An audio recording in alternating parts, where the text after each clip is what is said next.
لیکن سورۃ الحاقہ میں چلیے، اس کے آخر میں آتا ہے انہ لقول رسول کریم وما ہوا بقول شاعر قلیلا ما تؤمنون ولا بقول کاہن قلیلا ما تذکرون تنزیل من رب العالمین۔ یہاں اب رسول کریم سے مراد محمد الرسول اللہ صلی اللہ علیہ وسلم۔ یہ کسی شاعر کا قول نہیں ہے، کسی کاہن کا قول نہیں ہے، یعنی جس کے زبانی یہ قرآن لوگوں کے سامنے آ رہا ہے۔ جبرائیل کا قول ہو کر تو محمد پر نازل ہوا صلی اللہ علیہ وسلم، لیکن اب لوگوں کے سامنے وہ قول محمد بن کر آ رہا، انہ لقول رسول کریم وما ہوا بقول شاعر قلیلا ما تؤمنون ولا بقول کاہن قلیلا ما تذکرون تنزیل من رب العالمین۔ تو قرآن مجید کلام اللہ ہے، پھر وہ قول جبرائیل بنا جب جبرائیل نے آ کر محمد کو سنایا، اور پھر وہ قول محمد بنا جب محمد کی زبان مبارک سے لوگوں نے اسے سنا، اہل عرب نے سنا، اور پھر وہ بات پھیلتی چلی گئی۔ اب آخری بحث اس موضوع پر جو ہے وہ یہ ہے، کلام الہی کی 3 صورتیں ہیں جو قرآن مجید میں سورہ شورى کی آیت نمبر 51 میں بیان ہوئی ہے۔ وَمَا كَانَ لِبَشَرٍ أَن يُكَلِّمَهُ اللَّهُ، کسی بشر، کسی انسان کی یہ حیثیت نہیں ہے، مقام نہیں ہے کہ اللہ اس سے کلام کرے۔ یہ نہیں کہا کہ اللہ کے لیے ممکن نہیں ہے، نہیں، اللہ کے لیے تو ہر شے ممکن ہے، لیکن کسی بشر کا یہ مقام نہیں ہے کہ اللہ اس سے کلام کرے۔ مخلوق ہے، بشر ہے۔ ما کان لبشر ان یکلمہ اللہ الا اب 3 شکلیں آئیں، الا وحیا او من وراء حجاب او یرسل رسولا فیوحی باذنہ ما یشاء انہ علی حکیم۔ 3 صورتیں ہیں کلام الہی کی۔ یا تو براہ راست اللہ وحی کرتا ہے بغیر کسی فرشتے کی درمیان میں ذریعہ بنائے ہوئے، اسی کا نام الہام ہے، اسی کا نام تحدیث ہے۔ یہ غیر نبی کے ساتھ بھی ہوتا ہے۔ حضور نے فرمایا ہر نبی کی امت میں محدث ہوتے تھے جن سے اللہ کلام کرتا تھا، اور میری امت کا محدث عمر ہے رضی اللہ تعالی عنہ۔ محدث، محدث نہیں، محدث کے معنی ہے علم حدیث کا ماہر۔ امام بخاری محدث ہیں، امام مسلم محدث ہیں۔ محدث تحدیث سے مفعول بنا، جس سے بات کی جاتی ہے، محدث۔ اللہ بات کرتا ہے، اللہ دل میں ڈال دیتا ہے، القاء ہو جاتا ہے، الہام ہو جاتا ہے، کوئی فرشتہ درمیان میں نہیں، براہ راست۔ دوسری شکل کلام کی کیا ہے؟ او من وراء حجاب، یہ ہمارے علم کی حد تک صرف حضرت موسیٰ علیہ السلام کی شان ہے، استثنائی شان۔ وَكَلَّمَ اللَّهُ مُوسَىٰ تَكْلِيمًا، اور موسیٰ کے ساتھ تو اللہ نے کلام فرمایا جیسے کہ کلام کیا جاتا ہے۔ فرق کیا تھا؟ من وراء حجاب، پردہ تھا، دیکھ نہیں سکتے تھے۔ تبھی تو ان کی وہ آتشی شوق بھڑکی تھی۔ کیا قیامت ہے کہ چلمن سے لگے بیٹھے ہیں، صاف چھپتے بھی نہیں، سامنے آتے بھی نہیں، کلام بھی فرما رہے ہیں، لیکن یہ کہ بات مجھے دیدار عطا کرنے کے لیے تیار نہیں، رب ارنی انظر الیک۔ لیکن یہ جو کلام ہے ہمارے علم کی حد تک براہ راست اس دنیا میں حضور سے ہوا ہے معراج کی شب، لیکن وہ 7ویں آسمان پر ہوا۔ اس دنیا میں ہمارے علم کی حد تک یہ کلام براہ راست من ورائے حجاب صرف حضرت موسیٰ علیہ السلام کی استثنائی شان ہے۔ اور تیسرا ہے او یرسل رسولا فیوحی باذنہ ما یشاء، یا تیسری صورت یہ کہ اللہ کسی پیغامبر کو بھیجتا ہے جو وحی کرتا ہے جو اللہ چاہتا ہے۔ یہ تیسری شکل ہے وحی کی۔ قرآن مجید اس تیسری شکل میں نازل ہوا ہے محمد الرسول اللہ صلی اللہ علیہ وسلم پر۔ حضور کو جو الہام ہو جاتے تھے، جو حضور کو القاء ہو جاتا تھا، جو آپ کے دل میں براہ راست اللہ کی طرف سے وحی آتی تھی، وہ قرآن میں شامل نہیں ہے۔ اگرچہ حضور کے خواب بھی سچے تھے، وہ بھی اللہ کی طرف سے ہوتے تھے، شیطان کی آمیزش نہیں ہو سکتی تھی، لیکن یہ بھی قرآن میں شامل نہیں ہے۔ قرآن میں شامل ہے تیسری قسم کی وحی، او یرسل رسولا، پھر ہم بھیجتے ہیں ایک پیغامبر کو فرشتوں میں سے۔ اللہ یستفی من الملائکۃ رسلا ومن الناس، اللہ چن لیتا ہے فرشتوں میں سے بھی اپنا پیغامبر اور انسانوں میں سے بھی۔ تو فرشتے کے ذریعے سے ایک فرشتہ جو اللہ سے لیتا ہے اور انسان رسول انسان تک پہنچا دیتا ہے۔ اب وہ رسول انسان، رسول بشر جو ہے وہ اپنے ہم نوع ہم جنس لوگوں کو پہنچاتا ہے۔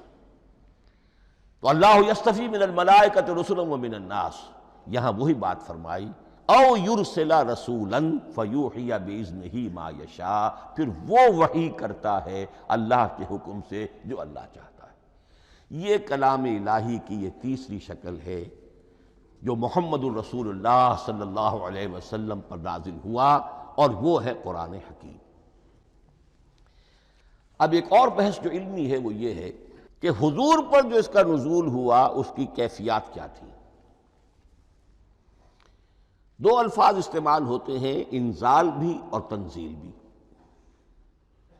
ان دونوں میں فرق کیا ہے اس کو نوٹ کر لینا چاہیے۔ لغوی اعتبار سے جان لینا چاہیے، نزل ینزل کسی کا خود اترنا، نازل ہونا، اترنا۔ انزل ینزل دفعتاً اتار دینا، کسی اور نے کسی شے کو دفعتاً نیچے اتار دیا۔ یہی مفہوم نزلہ کے ساتھ بے لگ جائے تو آ جاتا ہے، با کے ساتھ نزلہ بہی، یہ اتارنے کے مفہوم میں آئے گا۔ لفظی ترجمہ یہ بھی کر سکتے ہیں وہ اترا اس شے کے ساتھ۔ نزل بہ الروح الامین، اس کو لے کر نازل ہوا خود روح الامین فرشتہ علی قلبک، اے محمد صلی اللہ علیہ وسلم آپ کے قلب مبارک پر۔ تو نزلہ بے اور انزال اس کے معنی ایک ہی ہے، لیکن اگلا لفظ ہے تنزیل، نزل ینزل تنزیلا، اس کے معنی ہے رفتہ رفتہ، تدریجاً، نجماً نجماً، تھوڑا تھوڑا کر کے، وقفے وقفے سے اتارنا۔ جیسے عربی میں اعلام کہیں گے کسی کو کچھ بتا دینا، باخبر کر دینا، مطلع کر دینا، بھائی مطلع کر دیا میں نے، اب تم جانو تمہارا کام، یہ اعلام کہلائے گا۔ تعلیم کسے کہتے ہیں؟ سکھانا، درجہ بدرجہ، دیکھنا اس کی استعداد کیا ہے، آج یہ کیا بات سمجھ سکتا ہے، میں اتنے ہی درجے تک سمجھاؤں، اب کل میں اسے مزید سمجھاؤں گا، پرسوں مزید سمجھاؤں گا۔ یہ درجہ بدرجہ کسی شے کو سمجھانا، یہ تعلیم ہے۔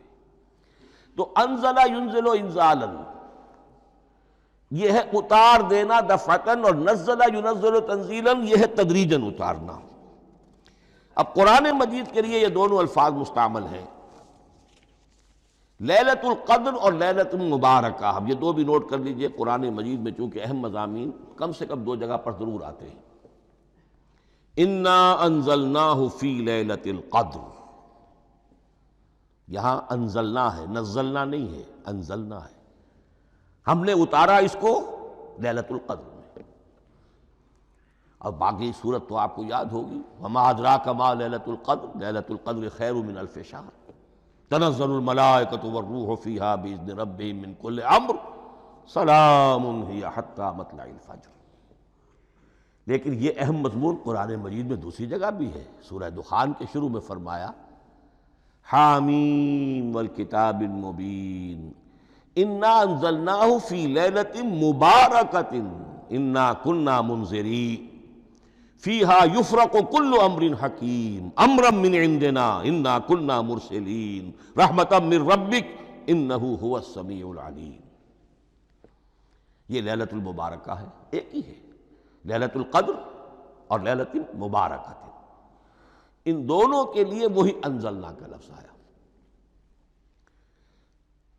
لیکن یہ کہ سابقہ کتابوں کے اعتبار سے قرآن مجید کا فرق واضح کیا گیا ہے۔ مثلا سورہ نساء کی آیت نمبر 136 بہت نمایاں ہے، بہت نمایاں ہے۔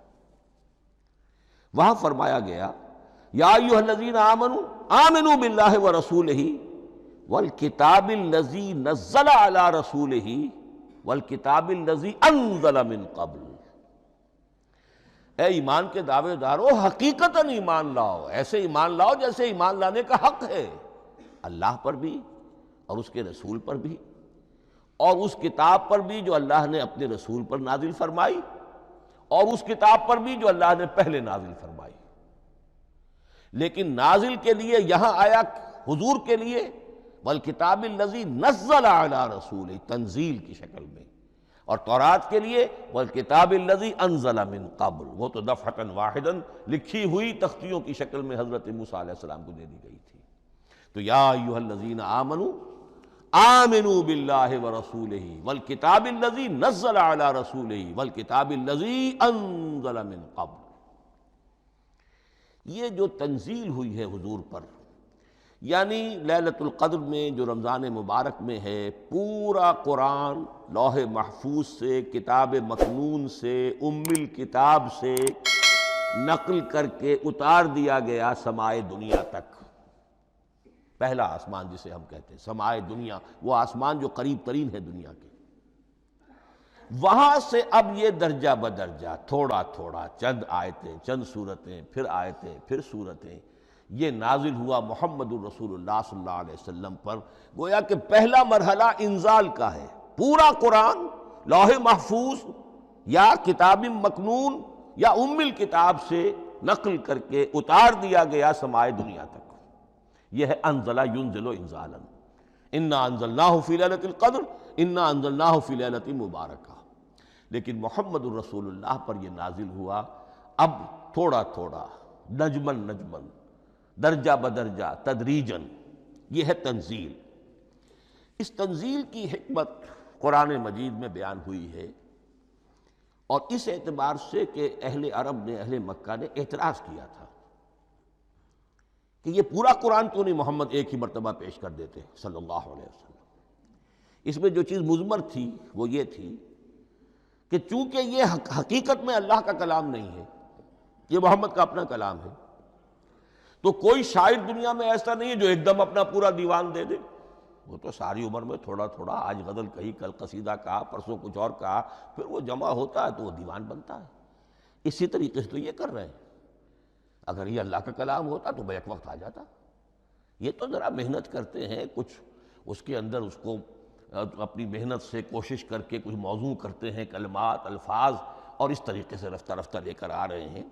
اس لیے ان کا اعتراض نقل ہوا ہے یہ وقال الذین کفروا لولا نزل علیہ القرآن جملۃ واحدۃ. انہوں نے کیوں نہیں اترا یہ قرآن پورا کا پورا ایک ہی بار؟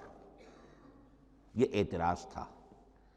اس اعتراض کے جو جوابات دیے گئے ہیں وہ نوٹ کیجئے کہ لوگوں کے حق میں یہ مفید ہے، یہ پورے قرآن کا تحمل ایک وقت میں کر نہیں سکتے. یہ پورا قرآن تو ایک ہی مرتبہ اگر پہاڑ پر بھی اتار دیا جاتا تو وہ پھٹ جاتا، دب جاتا. وَقُرْآنًا فَرَقْنَاهُ لِتَقْرَأَهُ عَلَى النَّاسِ عَلَى مُكْثٍ وَنَزَّلْنَاهُ تَنزِيلًا. سورہ بنی اسرائیل آیت 106. یہ وہ قرآن ہے جس نے ہم نے جس کو ٹکڑے ٹکڑے کر کے فرق نہ ہو، فرق توڑ دینا، تھوڑا تھوڑا کر کے ہم نے کر دیا. لِتَقْرَأَهُ عَلَى النَّاسِ عَلَى مُكْثٍ، تاکہ آپ اسے پڑھ کر سنائے لوگوں کو وقفے وقفے سے، تاکہ وہ سہار سکیں، سنبھال سکیں، برداشت کر سکیں. وَنَزَّلْنَاهُ تَنزِيلًا، اسی وجہ سے ہم نے اسے نازل کیا ہے بطرز تنزیل، بطرز انزال نہیں، بطرز تنزیل. وَقُرْآنًا فَرَقْنَاهُ لِتَقْرَأَهُ عَلَى النَّاسِ عَلَى مُكْثٍ وَنَزَّلْنَاهُ تَنزِيلًا. ایک حکمت تو ہو گئی عوام کے لیے، ایک حکمت خود رسول کے لیے صلی اللہ علیہ وسلم. كَذَلِكَ لِنُثَبِّتَ بِهِ فُؤَادَكَ وَرَتَّلْنَاهُ تَرْتِيلًا. اب ذرا نوٹ کیجئے، قلب محمدی کے لیے بھی اس پورے کلام کا ایک دم سہار آسان کام نہیں تھا. یہ اس لیے، یہ اسی سورہ الفرقان کی جو آیت کا میں نے ایک حصہ آپ کو سنا دیا تھا، اسی کے اندر اس کا جواب آیا ہے. اسی آیت میں، آیت نمبر 32 ہے یہ سورہ فرقان کی. وقال الذین کفروا لولا نزل علیہ القرآن جملۃ واحدۃ. یہ اعتراض ہے. جواب کیا ہے؟ کذالک لنثبت بہ فؤادک. ہم نے یہ اس لیے کیا ہے نبی کہ اس کے ذریعے سے آپ کے دل کو ٹھہراؤ اور جماؤ عطا کریں. یہ ایک دم اس کا اتر جانا، انا سنلقی علیک قولا ثقیلا، بڑا بھاری بوجھ ہے، ناقابل برداشت ہے. تاکہ رفتہ رفتہ آپ کا دل اس کے اندر تقویت بڑھتی چلی جائے، اس کے اندر اور اس کا تحمل جو ہے اس کی صلاحیت بڑھتی چلی جائے۔ کذالک لنثبت بہ فؤادک ورتلناہ ترتیلا، اسی لیے ہم نے تھوڑا تھوڑا کر کے نازل کیا ہے۔ ولا یاتونک بمثل الا جئناک بالحق واحسن تفسیرا، ساتھ ہی فرمایا کہ یہ لوگ جو بھی اعتراض کریں گے ہم اس کا جواب بھی اور بہترین تعویل بھی آپ کو دے دیں گے۔ اب اگلی بحث یہ ہے، یہ قرآن کب اور کہاں نازل ہوا؟ یہ عام معلوماتی شے ہے، اس میں کوئی پیچیدگی نہیں ہے، لیکن اس کی اہمیت ہے بہت ضروری ہے، وہ میں انشاءاللہ اگلی بحث میں جب کہ قرآن کے سمجھنے کے جو اصول ہیں ان کو بیان کروں گا تو وضاحت سے بات آئے گی۔ یہ کہ یہ عام معلوماتی ایک ہمارے ذہن میں خاکہ رہنا چاہیے، زمان و مکان کا کیا رشتہ ہے قرآن کے ساتھ۔ قرآن نازل کب ہوا؟ ہمارا چونکہ عام طور پر جو معمول ہے، ہم تو جو کرسچین ایرا ہے اس کے حوالے سے ہمارے ذہن کے اندر سارا حساب کتاب ہے، تو سن 610 عیسوی سے لے کر 632 عیسوی تک شمسی حساب سے 22 سالوں میں قرآن نازل ہوا ہے۔ 571 حضور کی ولادت کا سال ہے، 571 عیسوی۔ 610 میں آپ 39 سال کے ہوئے، لیکن قمری حساب سے 40 کے ہو چکے۔ 610 میں قرآن کی تنزیل شروع ہوئی اور 632 میں آپ کا انتقال ہوا۔ 22 برس زمانی اعتبار سے نقشہ ذہن میں رکھیے، اور اسے ہم اگر دوسرے حساب سے کہیں گے تو عام الفیل، وہ جو ابرہہ آیا تھا بیت اللہ کو ڈھانے کے لیے، وہ سال عربوں میں بہت مشہور ہو گیا تھا، اور وہی سال حضور کی ولادت کا ہے، تو عام الفیل ہی میں حضور کی ولادت ہوئی، لہذا 40 عام الفیل میں قرآن مجید کا نزول شروع ہوا، اور 11 ہجری تک یہ 23 برس بنتے ہیں قمری حساب سے۔ ایک رائے یہ بھی ہے کہ قرآن کا نزول 20 برس میں ہوا ہے، اور اس میں وضاحت یہ ہے کہ پہلے 3 سال اللہ تعالیٰ نے ایک فرشتے کو، حضرت اسرافیل علیہ السلام کو مامور کیا تھا حضور کی تعلیم پر۔ دنیاوی اعتبار سے حضور نے کوئی تعلیم حاصل نہیں کی، آپ امی تھے،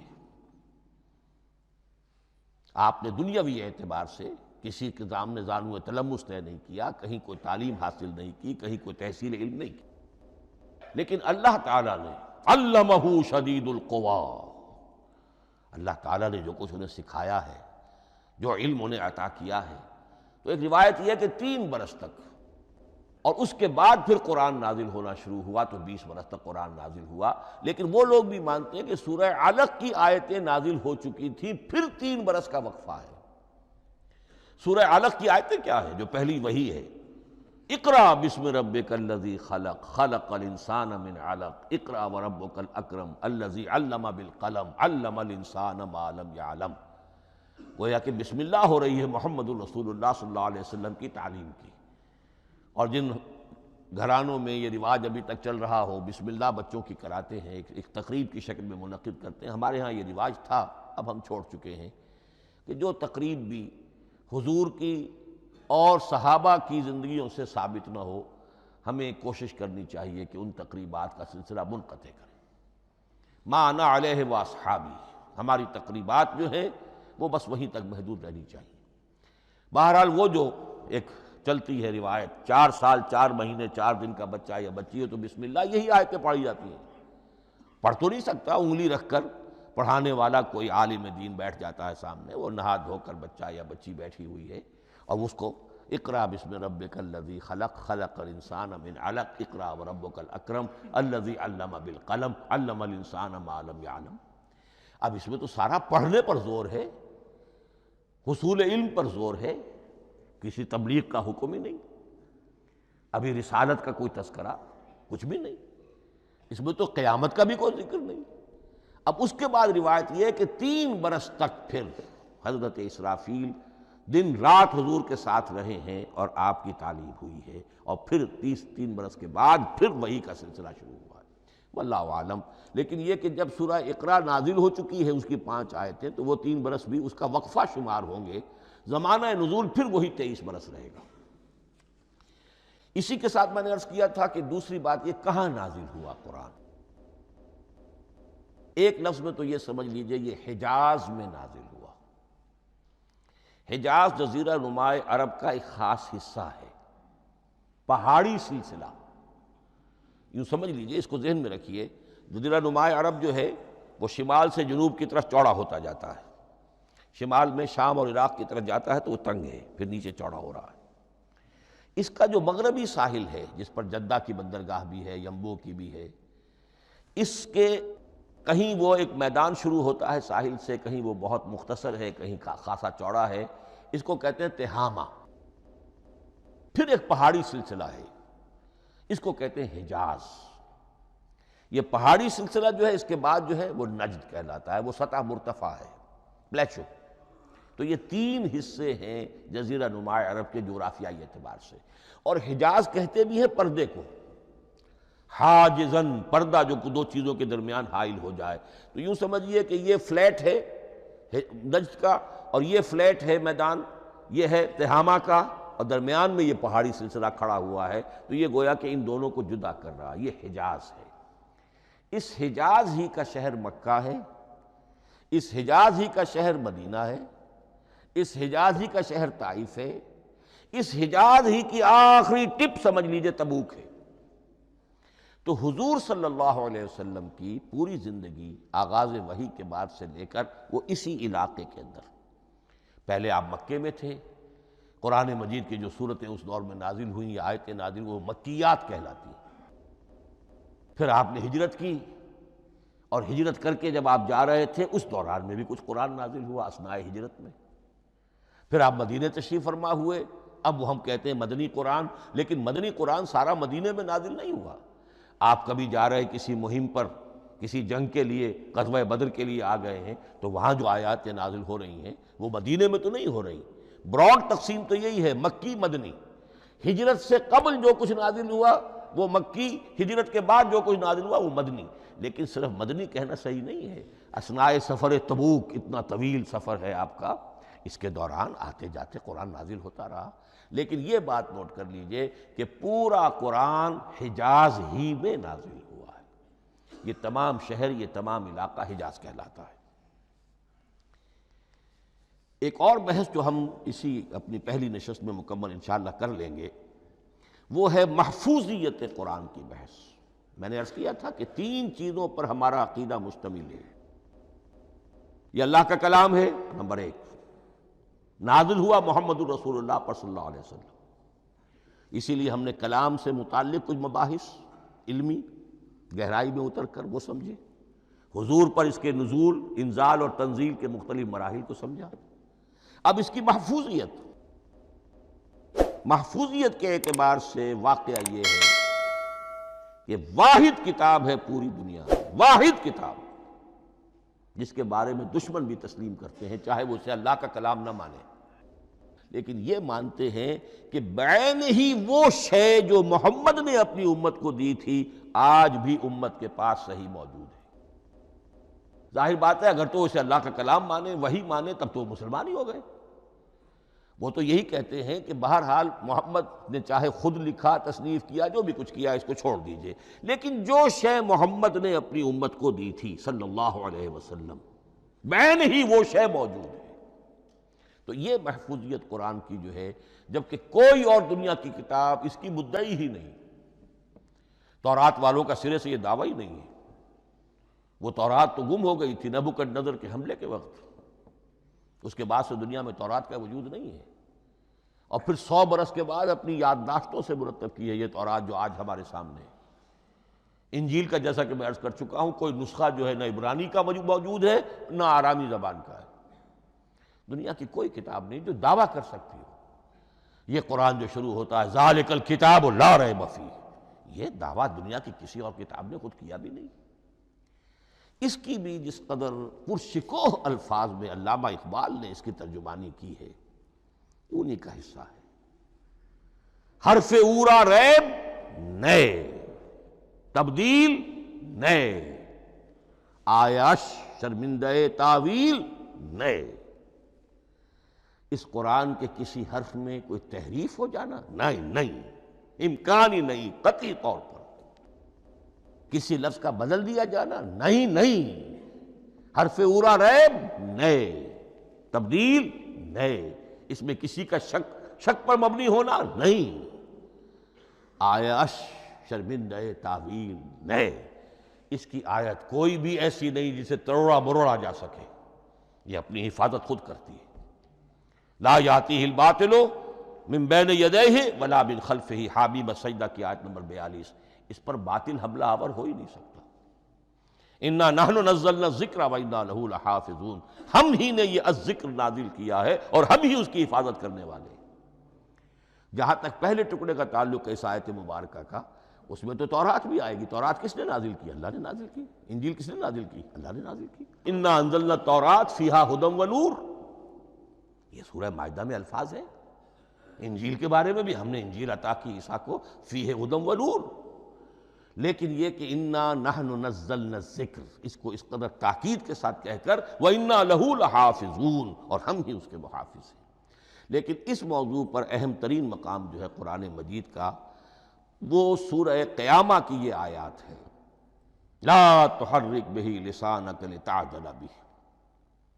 جب قرآن نازل ہوتا تھا حضور جلدی جلدی زبان کو حرکت دیتے تھے، یاد کر لیں، مبادا کہیں بھول جاؤں، مبادا کوئی لفظ جو ہے تبدیل ہو جائے۔ یہ مشقت جو آپ جھیل رہے تھے، اس سے اللہ نے روک دیا از راہ شفقت اور محبت۔ لا تحرک بہ لسانک لتعجل بہ ان علینا جمعہ وقرآنہ، ہمارے ذمے ہے اس کو جمع کر دینا، آپ کے سینے میں جمع کر دیں گے اس کو۔ اور صرف جمع کرنا نہیں، قرآن، ترتیب۔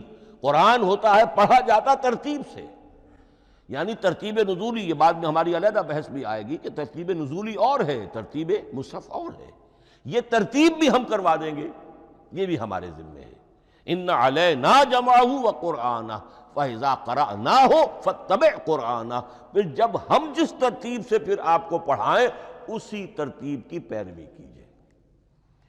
یہ جو ہے کہ قرآن کا جمع اور تدوین، یہ بھی اللہ تعالیٰ نے اس کی ضمانت لی، اور اس کی ترتیب بھی اللہ تعالیٰ ہی کی ضمانت سے ہے۔ اس اعتبار سے محفوظیت قرآن کے یہ دونوں پہلو ہمارے سامنے رہنے چاہیے۔ بارک اللہ لی ولکم فی القرآن العظیم ونفعنی وإیاکم بالآیات والذکر الحکیم۔